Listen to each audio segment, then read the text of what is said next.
50년대 이제 시라고 말씀을 드렸는데 50년대 시가 아니라 50년대에 태어난 시인들이 쓰는 시가 이제 맞겠죠. 그러니까 80년대 시입니다. 그들이 이제 주로 활동한 8, 90년대 계속 쓰니까 잘 쓰는 사람들은 또 계속 우리가 그들의 시를 기다리죠. 이성복을 먼저 이제 볼까 하는데 이성복의 요게 첫 번째 시집입니다. 뒹구는 돌은 언제 잠 깨는가. 그래서 이 시집을 제가 굉장히 좋아했었는데 하고 많은 좋은 시 중에서 왜 제목을 여기서 굳이 뽑아 오셨을까 이제 싶습니다. 근데 이성복도 굉장히 시를 치열하게 쓰는 사람이었고요. 제가 올려드린 거 보면은 여러분 꽃피는 아버지 이런 제목의 시 올려드렸죠. 그죠? 아버지 만나러 금촌 가는 길에 쓰러진 나무 하나를 보았다. 흙을 파고 세우고 묻어주었는데 뒤돌아보니 또 쓰러져 있다. 저놈은 자꾸처럼 잠만 자나? 아랫도리 하나로 빌어먹다 보니 자꾸 눕고 싶어지나 보다. 이런 식으로 시가 과격합니다. 일단은 그렇게 황동규 선생님처럼 저렇게 이 온화하고 표현법이 이렇게 온건 심지어 온건 하지 않아요. 그래서 조금 입에 담기 좀 거시기한 그런 표현들도 이제 많이 나오는데 그리고 이 아버지 얘기 되게 많이 나와요. 어머니 얘기도 많이 나오고 그 다음에 기형도시도 보시면 여러분 누나들이 왜 이리 많을까요? 그죠? 시적인 화자는 대부분 다 젊은 남성이고요. 그 속에서 이제 형상화되는 거는 이 부모 플러스 누이들이 많아요. 그게 이제 우리 옛날에 남아 선호 사상을 조금 간접적으로 또 반영한다라는 느낌도 듭니다. 그 시상 전개를 계속 보시면 아버지가 말했다. 너는 내가 떨어뜨린 가랑잎이야. 이런 표현들. 너는 내가 떨어뜨린 가랑잎이야. 이것도 제가 더러 많이 인용을 이제 했던 것 같고 그 가게의 이제 풍경들을 이렇게 이제 묘사하는 그 시였고요. 그 시는 마지막에 가면 아버지는 밥을 소처럼 오래오래 씻고 계셨다. 이렇게 그 아버지들이 기영도시도 그런데 거기는 되게 아프잖아요. 여기 이성복의 시에서도 아버지가 그 되게 거대한 초식동물의 이미지, 그러니까 그 좋은 뜻은 아닙니다. 그러니까 아들을 벌레로 변신시켜야 되는데 아버지는 뭔가 거대하고 이제 갑의 이미지, 갑을 할 때 갑의 이미지여야 되고 그런 이제 자수성가한 멋이기 그런 이미지가 있어야 되는데 여기서 아버지들은 굉장히 막 나약한 모습을 하고 있어요. 근데 이거를 이 시인들이 이제 8, 90년대에 활동했던 시인들이니까 그 당시 이제 우리나라의 여러 정치 체제, 사회상 이런 것들하고 이제 이데올로기적으로 이렇게 접근해가지고 볼 수 있는 측면들이 많고 실제로 만약에 아마 제가 비평을 한다면 그러지 않았을까라는 이제 생각이 들고요. 어떤 싸움의 기록 그것도 보시면은 그는 아버지의 다리를 잡고 이렇게 이제 욕을 합니다. 이러면서 이제 샤스를 찢어 발기고 아버지는 주먹을 휘둘러 그의 얼굴을 내리쳤지만 그 다음에 중요합니다. 나는 보고만 있었다. 그 다음에 이제 조금 그 싸움의 기록이 말 그대로 싸움의 기록이 묘사가 되고 나는 보고만 있었다. 이제 이런 식으로 그리고 이제 어머니랑 누나 둘, 큰 누나, 작은 누나의 막 비명 이런 것들이 이제 들리잖아요. 그래서 이성복의 시가 셀 수밖에 없다라는 거를 이런 그 가정상을 보면 이제 알 수가 있고 우리가 지나와 버렸지만 이제 황동규 선생님 아버님이 우리가 이제 우리가 아는 그 소나기의 작가다라고 했는데 황순원이 쓴 장편들도 여러분 읽어 보신 분도 계실 텐데 뭐 나무들 비탈에서다 신들의 주사위 뭐 그런 거 있죠. 그죠? 그리고 독 짖는 늙은이 그건 단편이네요. 그래서 조금 문화적으로도 더 소양이 있고 이렇게 삶이 조금 더 안정적인 이제 성장 환경이나 이런 게 그런 것들이 이제 당연히 이제 시에 이렇게 반영이 되는 게 맞는데 이성복은 이 시를 봐도 이러이러한 이제 유년과 성장기를 보냈겠구나라는 이제 그런 느낌이 듭니다. 그리고 가족에 대한 시들이 되게 많아요. 지금 제가 이 수업을 몇 학기 하고 있는데 여러분 의외로 가족 얘기 잘 안 쓰시거든요. 쓰더라도 이렇게 좀 가족의 범위가 아주 협소하고요. 그 다음에 이제 부모와 자식 간의 갈등도 이런 식으로는 당연히 이제 묘사되지 않습니다.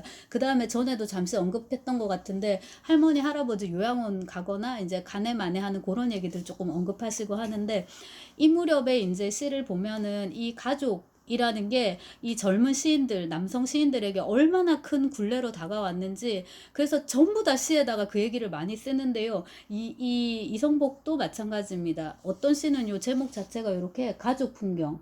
한자로 이렇게 이제 써져 있어서 나름대로 이제 선언적이다라고 이제 할 수 있는 거죠. 그리고 그 모래내 1978 고 보시면 78년 보시면 이성복은 1952년생입니다. 그러니까 네, 26살인데 그 화자가 그러니까 이 우리가 보통 이제 서정적 자아와 이 시인을 대충 이제 동일시한다 하면은 하늘 한 곳에서 어머니는 늘 아팠다. 뭐 이런 식의 다 시들입니다. 그리고 이제 막 시골이거나 변두리거나 막 이런 이미지로 계속 가서 그 3년이라고 해야 되나요? 거기 한번 보시면 거기서 너는 살았다. 선량한 아버지와 볏짚단 같은 어머니, 티박같이 웃는 누이와 함께 거기서 너는 살았다.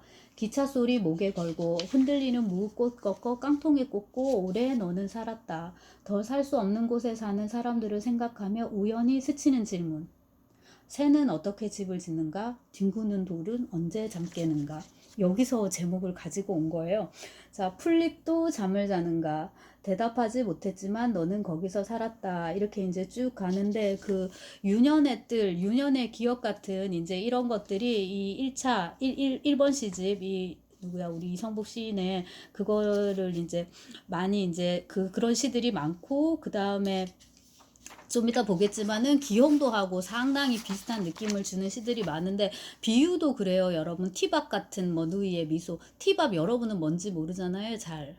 근데 이제 우리 때는 그거를 쌀을 이렇게 튀겨가지고 티밥으로 많이 먹고 그거를 이제 엿이나 이런 거에 뭉쳐가지고 이렇게 강정으로 만든 게 굉장히 고급한 요리였기 때문에 음식이었기 때문에 이렇게 이제 시에도 이렇게 나오는데 이제 저는 이모 삼촌 세대의 이제 그런 글을 보는 기분으로 이제 보고 이제 저한테는 굉장히 친화적이죠. 여러분한테는 문학사일 겁니다. 그러니까 제가 김소월, 윤동주 읽는 것처럼 그래서 여기 다시 정든 유곽에서 이건 제가 개인적으로 이 시집에서 가장 좋아하는 시인데 맨 마지막에 수록된 시하고 더불어서 여러분은 어떻게 읽으실지 모르겠네요. 제가 일단 한번 읽겠습니다. 우리는 어디서 왔나? 우리는 누구냐? 우리의 하품하는 입은 세상보다 넓고 우리의 저주는 십자가보다 날카롭게 하늘을 찌른다. 우리의 행복은 인류학교 배지를 달고 인류 양장점에서 재단되지만 우리의 절망은 지하도 입구에 앉아 동전 떨어질 때마다 굽실거리는 것이니 밤마다 소는 죄를 더듬고 가랑이는 병약한 아이들을 부르며 소리 없이 운다. 우리는 어디에서 왔나? 우리는 누구냐? 이렇게 이제 쭉 갑니다.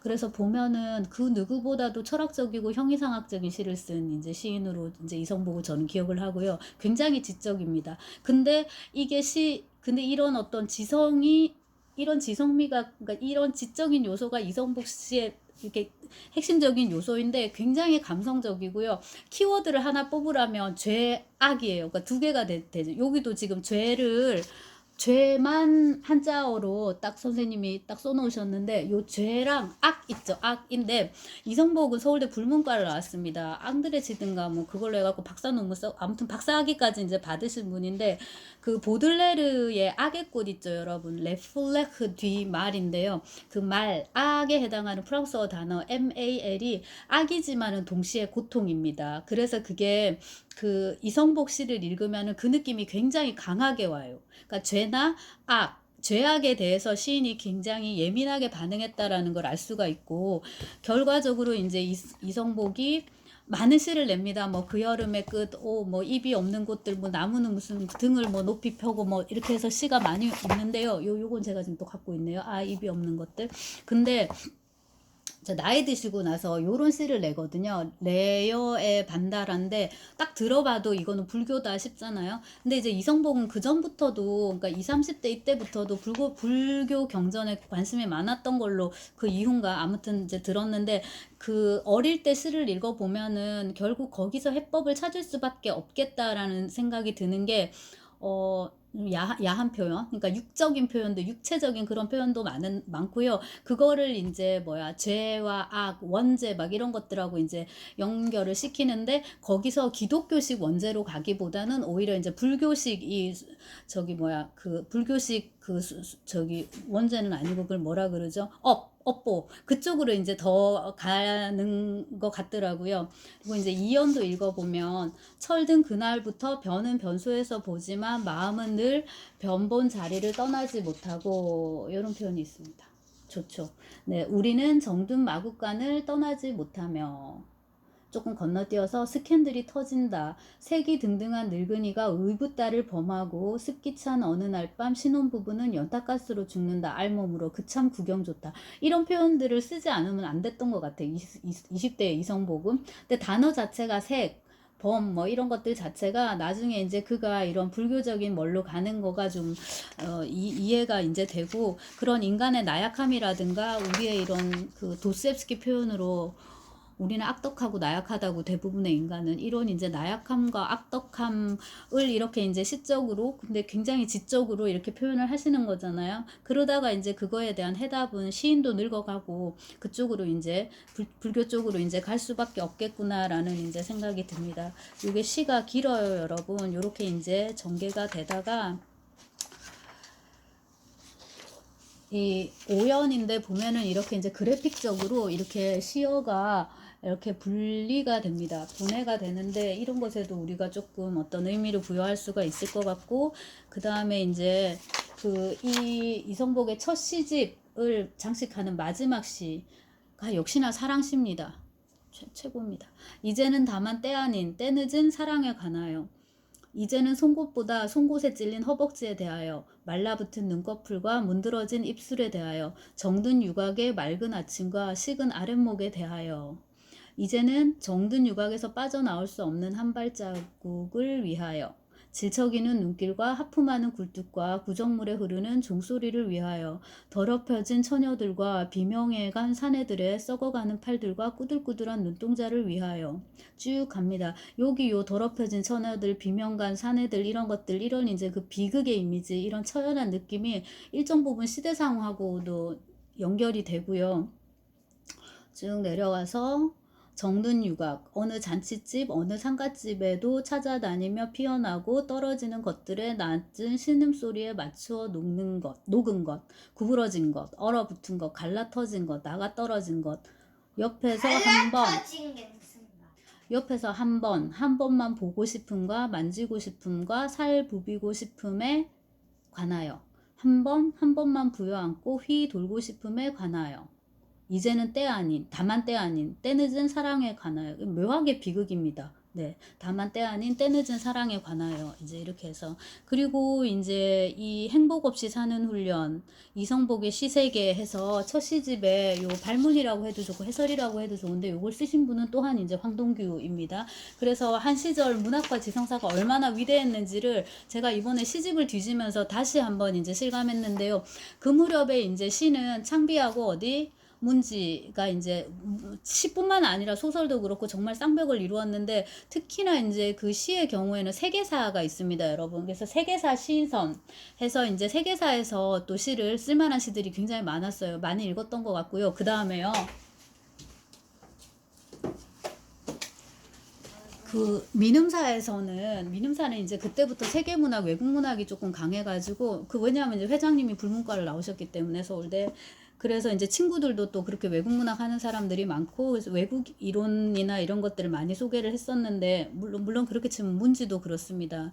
여기 황동규는 영문이지만 이성복은 불문이고요. 그 밖에 이제 이청준 소설가 동문과, 김광규 시인 동문학자 뭐 등등등 그렇습니다. 자, 요거 초판본으로 민음사에서 다시 한번 이제 낸 건데, 제가 어쩌다 이게 있네요, 집에. 자, 그 외국어 공부도 할 겸 요거 보들레르인데 악의 꽃인데 옛날에 나올 때 버전인데요. 요 민음사 세계 시인선이 좋았던 건 뭐냐면, 우리 공부를 하고 싶잖아요, 여러분. 공부를 해야죠. 여러분 지금 공부하셔야 됩니다. 많이 하셔야 됩니다. 요렇게 보시면 우리말 시가 있고요. 옆에 이렇게 원어가 있습니다. 보들레르니까 당연히 프랑스어가 있어서 어릴 때 이제 외국어 욕심이 한창 진짜 뻗칠 때 이 책을 어지간히 다 갖고 있었던 것 같습니다. 요건 이제 고트프리트 벤의 독일 시인입니다. 올회의 죽음인데 올페우스의 죽음이고요. 요거는 이제 키츠 영미 낭만주의 시인의 이제 대가인데 이제 이렇고요. 타고르, 여러분들 지금은 안 읽으시는데 많이 인도 시인입니다. 타고르. 자, 요거는 또 에너벨리는 에드가 알런 포의 에너벨리, 옛날에 바닷가에 에너벨하고 머시기가 살았는데 우리의 사랑은 이루어지지 못하고 어쩌고 저쩌고 하는 이제 그런 내용의 이제 시였던 것 같습니다. 자, 그래서 요런 이제 외국 시도 있었는데, 아무튼 이제 민음사까지 해서 문지시, 참 대단했구나라는 거를 다시 한번 실감하고요.